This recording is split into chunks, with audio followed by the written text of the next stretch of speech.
ብሎ ወንጀል እየሰራ ነው ይናጠቅ። እንግዲህ ልቁጭ በልሳል አልቀመጥም። ውጣልን ከቤታችን።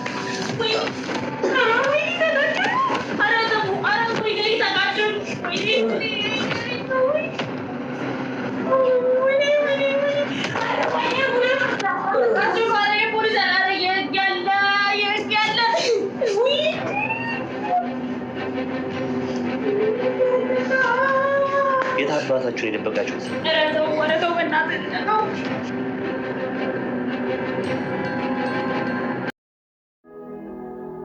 ትህትና ተስፋ ቆረጠች። በቃ እጄን አሳልፌ ልስጥና እንዳደረጉ ያደርጉኝ። መቼም ለስቃይ እየዳረጋት ነፍስ መቼም መዳኛ የላትም። አሁንም ቢሆን ከነሱ እጅ መውጣት ስለማልችል በእኔ ምክንያት እናንተን ስቃይ ውስጥ መጨመር ከምንም በላይ ሸክም ሆኖብኛል።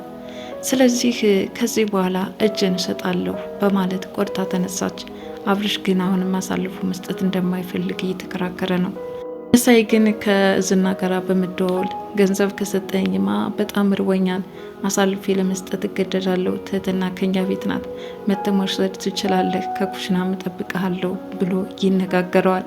በዚህ ሁኔታ ዝና ገንዘብ አስገባልሃለሁ፣ የምትፈልገውን ያህል ብቻ ትህትናን አሳልፈ ስጠኝ ብሎታል። ታዲያ በዚህ አማካኝነት ሁለታቸው ተስማምተዋል። ለዛውም በ20 ሺህ ብር። እጅግ በጣም አሳዛኝ ነው። እንዴት የሰው ልጅ ከቤታቸው አስጠጉኝ ብላ አንዲት የተጠጋችን ወጣት በ20 ሺህ ብር ተደራድሮ አሳልፎ መስጠት ምን ይሉታል? የሚያሳዝነው ነገር ቢኖር መሳይ የገዛ ወንድሟ መሆኑ ነበረ። ማለትም በማይታወቁ ዓለም እህትና ወንድም መሆናቸው በግልጽ የሚታወቅ ነገር ባይኖርም ዞሮ ዞሮ ግን አንድ የጠፋ ወንድም እንዳላት በተደጋጋሚ ስትናገር ሰምተናታል። አሁን ካጠገቧ እያለ እየተንከባከባትና ትህትናን አሳልፎ ለመስጠት የማይፈልገው አብርሽ እየመሰላትም ነው። ግን አንተ የጠፋው ወንድሜ ነህ እንዴ? አሁንስ ወንድም እየመሰልከኝ ነው በማለት ምስጋና አቅርባለታለች። ይህኔ አብርሽ ያገኘሽ ሰው ሁሉ ወንድምሽ እንዳይመስልሽ፣ በጭራሽ እንዳታምኝ፣ እኔም የጠፋች እህት የለችኝም፣ ለማንኛውም እንዳትሳሳች ብሏታል። በዚህ ሁኔታ ከዛ ቤት ህይወቷን አስቀጥላ ነገር ግን በመሳይ አማካኝነት ወደ ቤት እንዲመጣ አድርጎታል። አቶ ዝና በሩን ገልብጦ ገብቷል። ትህትናን አብርሽ ደብቋታል ወደ አንድ ክፍል። በቀላሉም የሚያገኛት አይመስልም። ራሱ ከሳሎን የነበረችው ትህትና ስትጠፋው እንዴት አድርጎ ወደ ጓዳ ተከትሎ መግባት እንዳለበት ግራ ተጋብቷል። ታዲያ በዚህ ሁኔታ አጭሩን ልጭ ፍልቅልቅ አድርጎ ትህትናን ካላስወጣቸው ውይላቸው እያለ አቶ ዝና ክፉኛ በጣም እያስጨነቃቸው ነው። ቤተሰቡ እንዲህ የተረመስ ቀጠና ሆኖ አብርሽ ግን አሁንም ከትህትና ጎን በመሆን እሷን እስከ መጨረሻው ድረስ አሳልፎ ላለመስጠት እየታገለ ነው። ከሃዲው መሳይ ግን 20 ሺህ ብር ተደራድረው 20 ሺህ ብሩን በባንክ እንዳልገባለት እንግዲህ ተመልክተናል። ማለትም ወደዛ ቤት እስኪመጣ ድረስ ለምንድን ነው በአካውንት የማታስገባልኝ? እስካሁን ድረስ ምንም የገባ ገንዘብ የለም እያለ እየተደራደረ ነበረ። ላይ ታዲያ ዝና ቤቱን እያተረመመሰባቸው ሳለ ቤተሰቡ በተሰበሰበበት አጋጣሚ ብሩን እኮ አላስገባህልኝም ብሎ ለመከራከር እንዴት ያስችለዋል? ምክንያቱም እጅግ በጣም ከባድ ነገር ነው። እሱ ከሃዲ እንደሆነ በቤተሰቡ ዘንድ ሙሉ በሙሉ ከታወቀ ከቤታቸው ሊያባረሩት ይችላሉና በዛውም በእህቱ በትህትና ላይ ነበር የጨከነባት። ሰላም የትህትና ድራማ ተከታታዮች እንደምን አላችሁ? በያላችሁበት በዓለም ዳርቻ ሰላማችሁ ይብዛ እያልኩኝ በዚህ ድራማ ክፍል አንዲት አሳዛኝ ወጣት ህይወትን እንመለከታለን። ከዝና ለማምለጥ ፈተናዋን እያየች ትገኛለች። ከአንድ ቤት ወደ አንድ ቤት ብትንከራተትም ነገር ግን ባለችበት ሁኔታ አሁንም እያሳደዳት ነው። ማለትም ከነመሳይ ቤት ስንት ጊዜ መጣ፣ ስንት ጊዜ በር ደበደበ፣ ስንት ጊዜ ቤቱን የጦርነት ቀጠና አድርገው። ይሁን እንጂ ትህትናን እጁ ማስገባት ባይችልም የግሌን ግን እንደ መያዣ በመጠቀም ወደ አንድ ክፍል ዘግቷት ነበረ። የግሌ እባክህን፣ እኔ የወጣሁት ለሰው ቤት ሰራተኝነት ነው። እዚህ ቤት ምንም የማውቀው ታሪክ የለኝም፣ እናም አታስቀኝ አለችው።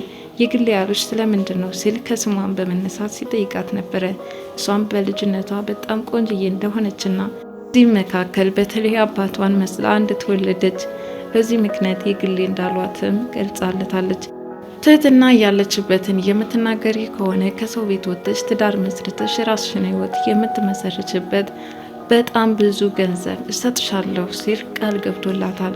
የግሌ ብዙ ገንዘብ የማግኘትና ያለማግኘቱ ነገር አይደለም ያስጨንቃት፣ ይልቁንስ የመኖርና ያለመኖር ነገር ነው እንጂ ማለትም ሽጉጥ ደቅኖባት ትናገሪያለሽ አትናገሪም፣ ካለበለዚያ የትህትናን እጣ ፈንታ ትወስጃለች ተብላለች። በዚህ ምክንያት የግድ መኖር የምትፈልገው የግሌ የሰው ቤት ሰራተኝነትን ተቀጥራ የምትገፋው የግሌ ለቤተሰቦቿ ታስፈልጋለች፣ ለወላጆቿ ለወገኖቿ ታስፈልጋለች። ስለዚህ በዝና ጭካኔ ህይወቷ እንዲነጠቅ አትፈልግምና ትህትና ከነሱ ቤት እንዳለች አስረዳችው። ታዲያ እንዴት ማግኘት እንደሚችል ወደ መሳይ ነበረ ስልክ የደወለችው።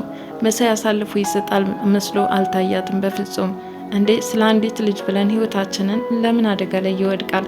እንደውም አለችልህ፣ በጣም እርቦኛል፣ የሚያስፈልገኝን ገንዘብ አሁኑ ገቢ ካደረግልኝ ትወስዳታለህ ሲል ለዝና ነግሮታል ማለት ነው። ዝና ይህን ሲሰማ በሚገባ ገንዘቡ ይገባልሃል፣ ብቻ ያለችበትን አንተ በደንብ ተናገር፣ ካለበለዚያ ግን ዋጋን ታገኛለህ በማለት ዝቶበታል።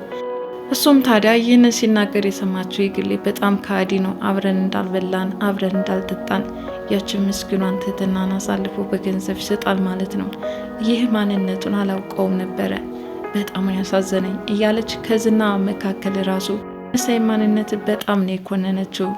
ታዲያ ዝና እኔ ምን አገባኝ፣ ትህትናን አሳልፈች ስጭኝ እንጂ ዞሮ ዞሮ በመርዝም ቀምሚው ስትፈልጊ በጭልፋ ጋችው አይመለከተኝም ሲል ነበር የመለሰላት።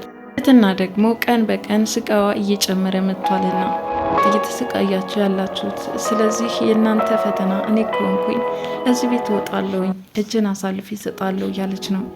ሌሎቹ ወጣቶች ትህትናን እንደ ወንጀለኛ በመቁጠር የሚመጡት ሰዎችም የህግ አባላት መስሎ ስለታያቸው አንቺ ግን በዚህ ልክ ምን ብታጠፊ ነው እንደዚህ የፈለጉሽ አለው በማለት ደጋግሞ ጠይቀዋታል። እሷም ምንም አይነት ወንጀለኛ እንዳልሆነች ይልቁንስ የእሷን ኩላሊት ስለሚፈልጉት ብቻ ህይወቷን ለመንጠቅ እየተደራደሩ የነበሩበትን ሁኔታ ለማስረዳት ሞክራለች። ታዲያ እነዚህ ሰዎች ለምንድን ነው ስለ አንቺ ህይወት እኛ ፈተና የምናየው? ለምን አትሄጅልንም? እረ እባክሽ እስከ መቼ ድረስ ነው እያሉ ሁለቱ በተለይ በትህትና መኖር ቀን በቀን ፈተና ስለሆነባቸው በጭራሽ አይሆንም፣ ይች ልጅ መውጣት አለባት እያሉ ይገኛሉ ማለት ነው። እሽ ግን በጭራሽ አይሆንም፣ እኔ እያለሁ አሳልፌ አልሰጥሽም፣ መሆን ካለበትም ደግሞ እኛ ይህ በአንቺ የሚመጣብሽን ጉዳይ እንቀበላለን ሲሉ ቃል ገብተውላታል። ትህትና በዚህ ልክ እየተንከባከበ ፍቅር እየሰጣት እሷ ላይ ምንም አይነት ጉዳት እንዳይደርስባት እየተከላከለላት ያለው አብርሽን ቆይ ይህ ልጅ ግን የስጋ ዝምድና ቢኖረው ነው ወይስ ምን አሳስቦት ነው በዚህ ልክ የሚጨነቅልኝ? ስለምን ታስብልኛለህ? ምናልባት የጠፋው ወንድም ይሆን እንዴ ብላለች።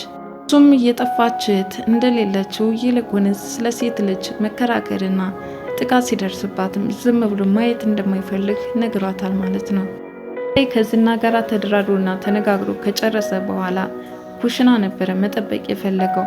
ሆኖም ዝና በሚመጣበት ሰዓት እዛ በር ላይ ሆኖ ሲጠባበቅ የነበረውን መሳይን እየተመለከቱት እነዛ ሁለት ወጣቶች በጣም ያሳዝናል።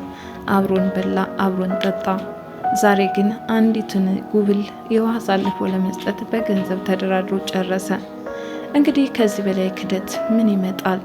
ያው ካዲው ኩሽና ነው ያለው እያሉ በቅኔ ያወራሉ። ቅኔያቸው በሁለቱ ሊገለጽላቸው አልቻለም። ማለትም በአብርሽና በትህትና በኩል አብርሽ መሳይ ኩሽና ነው እንዴ ሲል ጠይቋል።